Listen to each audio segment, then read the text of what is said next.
Yes, there are still talking heads, even on CNN, on the right, that continue to say some of the most idiotic things on a nightly basis. And yes, I believe one of those idiots is a name by Ungar-Sargon. She is a complete moron. I've played some of her comments on CNN on this show before, but I felt like it was important that I play this one. She is bragging the fact that Donald Trump, quote, whacked the stock market. All the people that are losing their jobs, all the people that are losing their 401ks, all the people that have seen their stocks plummet, all the people that are struggling now, living paycheck to paycheck. Many people across the country have lost their small businesses. They can't make it. They can't put food on the table. And somehow this moron on CNN, Ungar-Sargon, is bragging about it as if it's some sort of art, as it's some sort of beautiful thing. These right-wing morons curl themselves into a pretzel, in this case on CNN, and listen to what Ungar-Sargon had to say about it. Right? So, but I think that the very thing that he's being criticized for is the thing that worked. If he had come in and very nicely and politely gone to each of these countries and said, I'm trying to explain. If he had very nicely and calmly and politely gone to each of these countries and said, look, you've been screwing us over. You've been screwing over the American working class for 40 years, and we're not going to take it anymore. Let's sit down and have like a nice conversation. Why won't you, how about you bring down those tariffs? Let's meet halfway somewhere. They would have said, no, wait, I'll tell you what worked. He picked up a baseball bat, he whacked the stock market, and now they're all sitting there in a state of relief that it's only a 10% tariff, and they're coming to the table. Wait, I'm confused. That's how you know that it worked. I'm legitimately confused. So Trump destroying 20% of wealth in the country over the last 4 months. Who wins from that? Who wins? Let me give you the data on the losses. April 3rd was a meltdown. Let me give you the data. Hold on, Kevin. Don't interrupt me. I want facts. Who benefits when the stock market drops and people lose value in both their investments and also now to get a deal? So, yeah, it's been 4 weeks and we don't have a deal yet. They're working. They're very close to announcing them. India and Vietnam both announced tariffs on China. You think they would have done that if Trump hadn't shown that he was serious about standing up for the American working class and that he doesn't work for Wall Street? How have the American people benefited is the question that I'm asking in this period of time. Those are commonalities that have not materialized in a 4 weeks. Most of those are press releases and pictures with shovels, and then it never happens. And you can go back. That is all what happened in the first term. We have seen this movie before. First of all, Kevin O'Leary is just a complete imbecile. Again, I don't care how much money he has. He's a complete idiot. Number two, Ungar-Sargon is embarrassing. I mean, really embarrassing. At least there are some people that can try to spin it better. She is an imbecile, and she's making it sound like a couple of images and pictures of people with shovels in their hands means that, manufacturing jobs are through the roof. By the way, we had a manufacturing boom under Joe Biden, so she doesn't know what she's talking about. And the fact that she would say it's a positive that we have lost literally, and Trump has destroyed 20% of the wealth in this country, and somehow she's saying that that's a positive, is probably one of the dumbest things I've ever heard any political analyst say in my lifetime. It's an absolute embarrassment. And the fact that CNN continues to pay these people to come on these panels to say these things, I'm beside myself, because they just embarrass themselves time and time again. She doesn't know what she's talking about. They curl themselves into their right-wing echo chamber Trump pretzel to try to make excuses for Donald Trump. And then she lies. The lie, which she said, which you might have heard, we've recovered from all the losses. Oh, really? We have? Tell that to the people that lost their 401ks. Tell that to the people who lost boatloads of money in the stock market. Tell that to the people who lost their small businesses. Tell that to the people who've lost their jobs, including brave men and women who serve this country. What the hell is she talking about? What is she talking about? We've all recovered? Are you effing kidding me? Donald Trump will go on Truth Social and say egg prices have dropped 95%. By the way, he did that. Since day one, they've gone up 26%. But people believe it. And when you hear these idiots, and yes, I think O'Leary is an idiot, and he's your typical extremely wealthy, middle-aged white man who wears the Donald Trump knee pads, and Donald Trump can do no wrong because he has boatloads of money and he's saving money in his tax bracket, because that's really all he cares about is saving money on his taxes and his bottom line.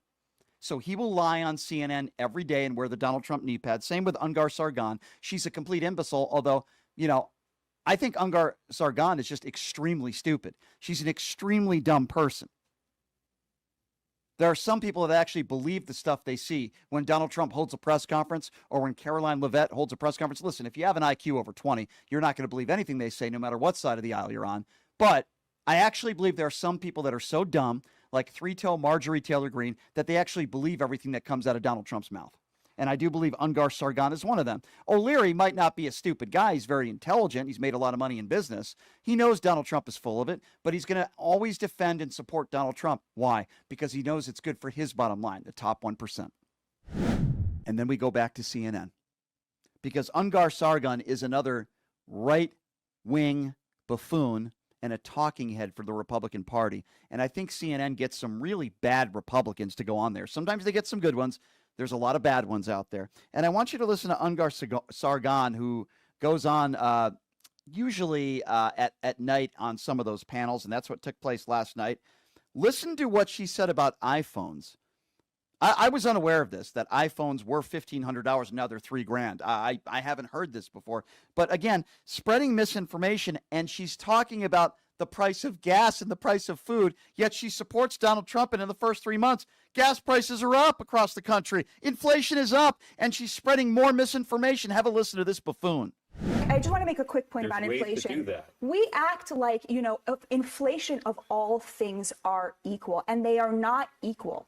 It is not the same if a person who can afford a new iPhone every year has to pay $3,000 for it instead of $1,500, as it is if double the price? As it is if a working class person can't afford gas and food. Those are not the same. That's true. We cannot measure those as the same. That is true, but that's not okay. Hold on. It is true that the cost of an iPhone is maybe not as important as the cost of gas and food, but the cost of food is not going down either. Right. The cost of gas is going down. The cost of gas has gone down. Yes. What is she talking about? What is she is there anybody out there that believes her? iPhones were $1,500, now they're $3,000. Let's blame Pete Buttigieg for that. By the way, she's blaming about the cost of groceries, yet groceries are up under Donald Trump, and he campaigned that he was going to lower the price of groceries. I mean, you cannot make this stuff up, how ignorant this woman is, or at least maybe lying, maybe not ignorant, but just intentionally lying in front of a national audience on CNN. And here's where it continues, because she says she has a pro tip for Democrats, because she's going after Larry David and the amount of money he is worth. Oh, boy, do I have a lot to say about this. So if you don't know, Larry David was going after Bill Maher the other day, as was I. But I think Larry David's message was a little bit stronger than I, because he had made the case that Bill Maher had dinner with. I didn't go that far, but certainly I've been on it with Bill Maher, because Bill Maher was the guy who said, well, I had a 2.5-hour dinner with Donald Trump, and he was very gracious to me, so we don't really have a lunatic in the White House. He just plays one on TV, which is, by the way, a ridiculous thing to say. The real Donald Trump is the guy that attacks women on looks. The real Donald Trump is the guy that attacks our brave men and women in uniform. The real Donald Trump is the guy that has unprotected sex with a porn star and raw dogs her for 13 seconds 2 weeks after Barron was born. The real Donald Trump is the guy who brags about sexual assault. That's the real Donald Trump. So what? So he was nice to Bill Maher for 2.5 hours. Bill Maher knows who the real Donald Trump is, but he's lying to his listeners. And he's lying because he wants that MAGA base to do his show, because he wants the ratings. Larry David was right in criticizing Bill Maher, who was a two-faced phony prick, is what he is. But listen to Ungar-Sargon on CNN yesterday attacking Larry David for all the money he has. Have a listen to this. And I just have a pro tip for any Democrats who are thinking about winning back the working class, those people who make under $100,000 a year, who a majority of whom voted for Trump. You should have a visceral disgust for someone like Larry David, who's worth $400 million, sitting there and sneering and smearing the hardest working Americans for refusing to co-sign their own disinheritance. That's effectively what they are doing when these millionaires come out here and call Trump Hitler. They are calling working class Americans Nazis because they chose the person they thought would give their children back the future they were promised by this country. And it just has to stop. And you know what? Honestly, I don't care if the Democrats get this or don't, but but they should get this because this is a big part of why they have lost, because they have these rich people. He is so wealthy. I mean, how did they're all wealthy. Donald Trump is a billionaire. He pardoned the Camp Auschwitz guy. He had Nick Fuentes and Kanye West over for Thanksgiving dinner. He's not exactly Nazi averse. He's also the father-in-law and grandfather of Jewish children.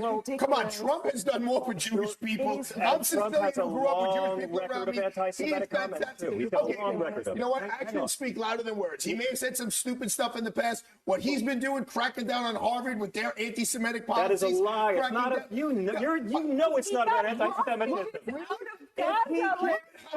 Treated Alan Dershowitz, who was there for 50 years. Alan Dershowitz has punched his own ticket, my friend. Yeah, Alan Dershowitz, the guy that was on Epstein Island. By the way, I'm Jewish. Donald Trump hasn't done anything for me. In fact, he said because I didn't vote for him, I need to get my head examined.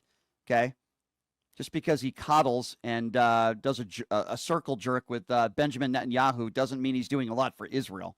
And he's certainly not doing a lot for Jewish people in this country. I think that's a load of nonsense and crap.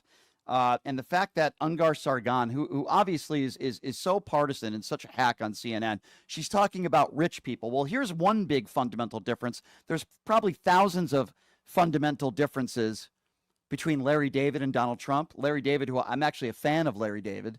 You see, Larry David made millions and millions of dollars making people laugh. Donald Trump made millions of dollars conning people his entire life. Do we understand the difference there? And if this ignorant woman wants to talk about money, let's talk about money. Donald Trump's administration is worth somewhere along the lines of around $60 billion. That does not include Elon Musk. Can you please name me another administration that was worth that much money, and all the billionaires that are in Donald Trump's administration right now, if she really wants to talk about money? You want to know the people that Donald Trump hangs out with? It's not everyday people. It's not people that are working paycheck to paycheck. It's people that are living at Mar-a-Lago, people that are visiting Mar-a-Lago, middle-aged and older white Republican elitists.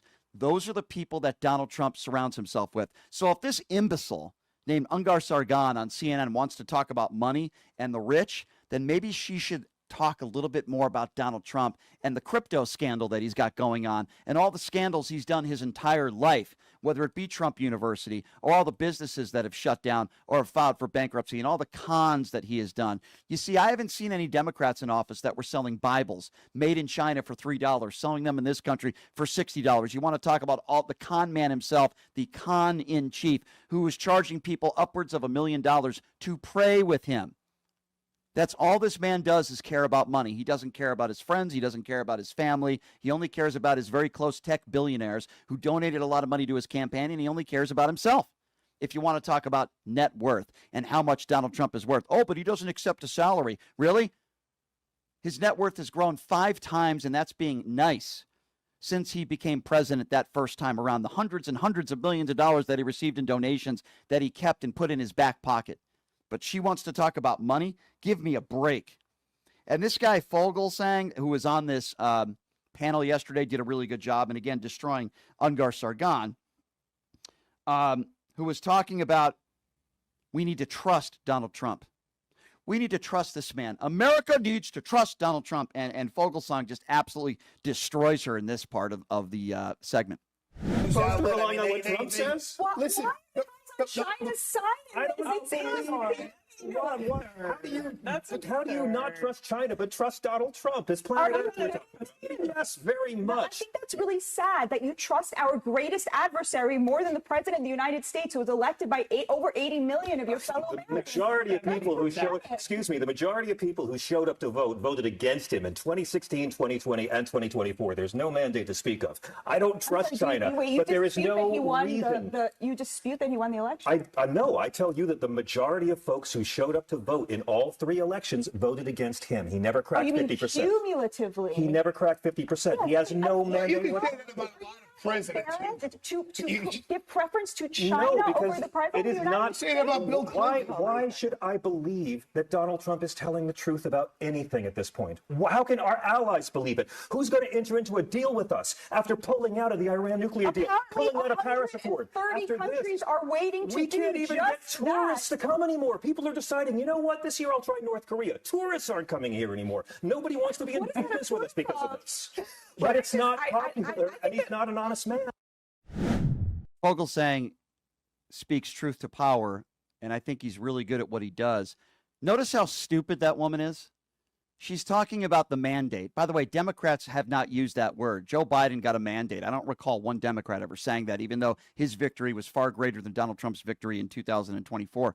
Notice how stupid that woman is. Notice when Vogelsang has said what I've been saying since the election, this is not a mandate. Donald Trump did not crack 50%. Less than 50% that went to the voter booth, less than 50% voted for Donald Trump. Same thing happened in 2016. Same thing happened in 2020. He's 150% correct. But yet Republicans want to call it a mandate when less than half the people that voted for Donald Trump. That's not a mandate. At least give me the majority. The majority did not vote for Donald Trump. That's not a mandate. And then you see her stupid reaction. Are you saying that Donald Trump didn't win? What? He wasn't saying that. Democrats aren't saying that. What we're trying to do is try to explain to idiots like you that this is not a mandate. It's not a mandate when less than half the people that go into a voter booth vote for Donald Trump. That's not a majority. That's not half. Okay? You don't have to be a math major to kind of figure that out. And she's so stupid, she doesn't even understand what he's saying because she's the idiot who uses the term mandate. And then she correlates that to what he said as, oh, are you saying Trump didn't win? No, he didn't say that, you dummy. God, these people are so stupid. It's not a mandate. He has the lowest approval ratings 3 months in office than any American president in our lifetime. Joe Biden was somewhere in the mid-50s, I believe 55% approval rating. George W. Bush was at 63%. Barack Obama was at 62%. Guess where Donald Trump is at now? 44%, the lowest approval ratings in the history of this country 3 months in office. There's a reason for that, because our economy is in shambles. Our egg prices continue to rise since day one, even though they might be down in the last 2 weeks. Who cares? They're not down 95% with what Donald Trump said. They're up since day one. Grocery prices have not gone down. Gas prices have not gone down. People are losing their jobs left and right. And now Elon Musk has given up after torturing people. He's just given up and he's walking away. I saved you $1 trillion. No, you didn't. No, you didn't. The White House is even saying it's $140 billion, which would be 14% of $1 trillion last I checked. And by the way, that's not even verified. So he's just walking away. I don't want to get in politics anymore. Yeah, well, apparently you don't want to be in politics anymore. You don't want to be a father either. You've never done that your whole life. This is not a mandate. The country is on fire in a bad way. We are more divided than we have ever been. And Donald Trump is one of the main reasons why and is responsible for this. And that has nothing to do with Joe Biden. That has nothing to do with Barack Obama or George Soros or DEI hires or minorities or documented or undocumented immigrants. It has everything to do with Republican policies because Republicans do not know how to govern, because they prove that every single time a Republican president is in office. It happened when Bill Clinton left, and he left us in a surplus, and then George W. Bush got us in an ill-advised war and destroyed the economy. And then Barack Obama took him 8 years to pick up the pieces, left Donald Trump a great economy. Look at what happened there. The whole country was locked down and people were losing their jobs. Oh, I know, Brian, you can't blame Donald Trump for COVID. Yes, I can. I can blame him for his response to it. 15 cases down to 0. It's going to be gone by Easter. He lied to the American people. He lied to you suckers out there. He said he was going to hire a special prosecutor to go after Hillary Clinton. He never did that. He said he was going to build a wall and Mexico's going to pay for it. He never did that. And he lied to all of you suckers out there, you inbred imbeciles. He lied to all of you, and you believed it when he said the war was going to be over in 24 hours. How's that working out, Mr. President? How's that working out with China, too? President Xi won't even pick up the phone and won't even talk to you. How's that working out? How's that Israel-Palestinian conflict working out for you, Mr. President? You going to own Gaza? That's a great plan. His plan in Ukraine right now is to tweet on Truth Social, stop. That's his plan. It's funny, gas prices aren't lowered. Inflation didn't fix that problem, did he? The economy, the unemployment numbers, all seem to be headed in the wrong direction. It's not Joe Biden's fault. It's not Barack Obama's fault. It's Donald Trump's fault. But you MAGA Republican doofuses can still remain in the bunker with your Alzheimer's. Take off your Donald Trump knee pads before you go to bed. After you pleasure yourself to your Donald Trump poster, go to sleep, and then wake up in the morning and you still won't have more money in your bank account. Your stocks will still be tumbling. But go ahead and blame liberals and go ahead and blame Joe Biden. Go ahead and own the liberals. How's that working out for you? You dumb idiots. That's what you are right now. And I am, I said this the other day, and I'm going to say it again. I have never put every Trump supporter in the same category, but I'm going to do it now. If you voted for Donald Trump in 2024, and I'm only going to focus on that right now, and you can't admit he's doing a bad job and he's dangerous, and you can't admit that you made a mistake, and you can't admit that the first 3 months have been an absolute disaster, then you are an imbecile. I put you in the Marjorie Taylor Greene category. You are an imbecile. And you have no idea what's going on in this country right now. You're complicit. If you voted for Trump and you can't admit that you made a mistake now, if you voted for Trump and you like what's going on in this country, it's one of two things, right? You're either extremely stupid and ill-informed and you're in the cult, or you are informed and you know what the damage he's doing to this country, but you're selfish and you're somehow gaining from it. That's it. Either way, I don't care. You're all imbeciles, and I wish they would deport you all to Gaza right now. Do what Ron DeSantis did. Let's put you all on a bunch of planes with a bunch of brochures, give you a $20 gift card to a fast food restaurant, have a nice day, and don't come back. See how you like it when you don't have due process. You stupid idiots. Let me be very clear to you. Donald Trump is a bona fide racist. Why? Well, he was brought up that way. His father, who was once arrested at a Klan rally, okay?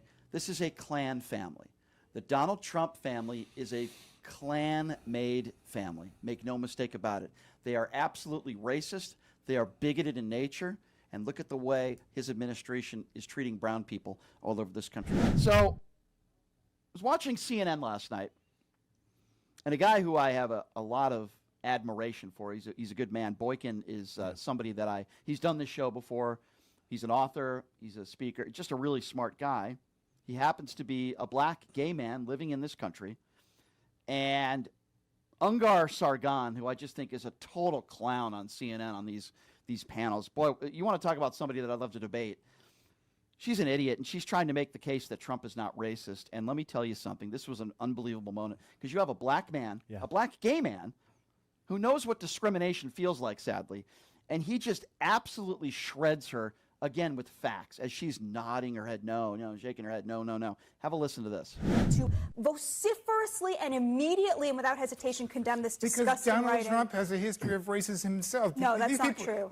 Are you kidding me? Sorry, Donald Trump that's not started his true. career with racism. In the 1970s, he was sued for housing discrimination. In 1989, he was a part of he was led the lynch mob against the Central Park Five. In the 1990s, he was sued by casino workers for racial discrimination. He led a 5.5-year campaign against Barack Obama for allegedly not having an accurate birth certificate. Donald Trump came in office talking about he was going to ban Muslims, and he was called Mexicans were supposedly bringing drugs. Donald Trump has a long history. You didn't deny anything of the things I just said. Donald Trump just this year said that he's allowing white South Africans to come to the United States, but not black South Africans.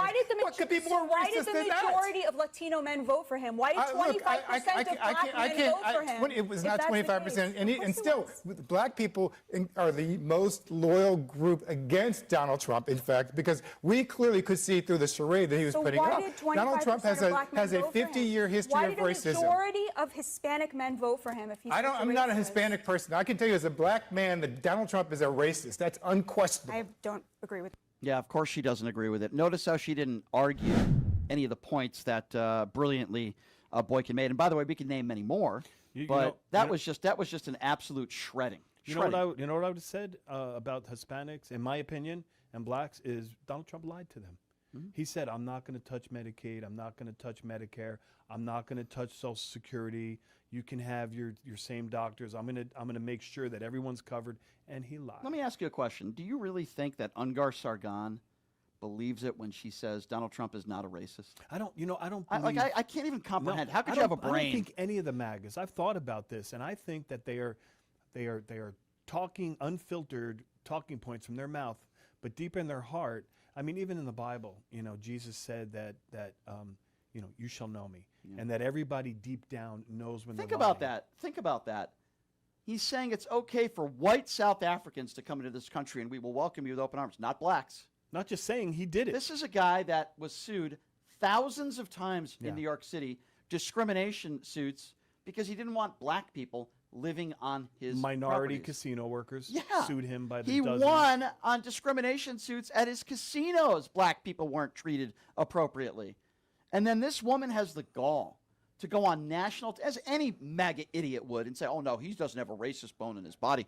He's hired at least 2 black people in his administration. He had a black friend. I mean, there's no way that this guy could be racist. I mean, are you kidding me? I worked in the city of North Las Vegas for 25 years, and do you know this is a truth? Not one allegation ever. So what does it say that somebody has multiple allegations over decades? What does that say? Yeah. So let me be very clear, and I'm speaking to my very special MAGA friends right now. Special. There is no question, unless you have an IQ under 20 or you happen to be a racist, and we know those are many that make up Donald Trump's base, but let me be very clear to you. Donald Trump is a bona fide racist. Why? Well, he was brought up that way. His father, who was once arrested at a Klan rally, okay? This is a Klan family. The Donald Trump family is a Klan-made family. Make no mistake about it. They are absolutely racist. They are bigoted in nature. And look at the way his administration is treating brown people all over this country. This is not a debate, and this is not an opinion. Donald Trump is a bona fide racist. Do we remember when he said stand back and stand by? Do we remember when he lied about David Duke? Years after he absolutely spoke about David Duke, but all of a sudden he runs for president. He doesn't remember who David Duke is. Donald Trump is a bona fide racist. Mexicans, they're murderers, they're drug dealers, they're rapists, they're killing people. And, you know, maybe some of them are okay people. Well, like you said a million times, Brian, that's exactly what I say about the MAGAs. And if you don't believe me, maybe there's a couple good ones. Look at the places where Donald Trump is most comfortable besides a Klan rally. Or maybe I'm thinking of Fred Trump. But go to Mar-a-Lago. And I'm not talking about some famous celebrity that might happen to be black that he plays around to golf with. In general, go to Mar-a-Lago. Look at the people that are hanging out at Mar-a-Lago. Those are Donald Trump's people. They are elite, older, middle-aged, white people that have a lot of money, that will stand up and clap anytime Donald Trump walks into a room. Those are Donald Trump's people. And that is why I call it a Klan cult. And I will say it until this day. I'm not saying that everybody that voted for Donald Trump is a racist, but what I am saying is everybody that is a racist voted for Donald Trump. End of story.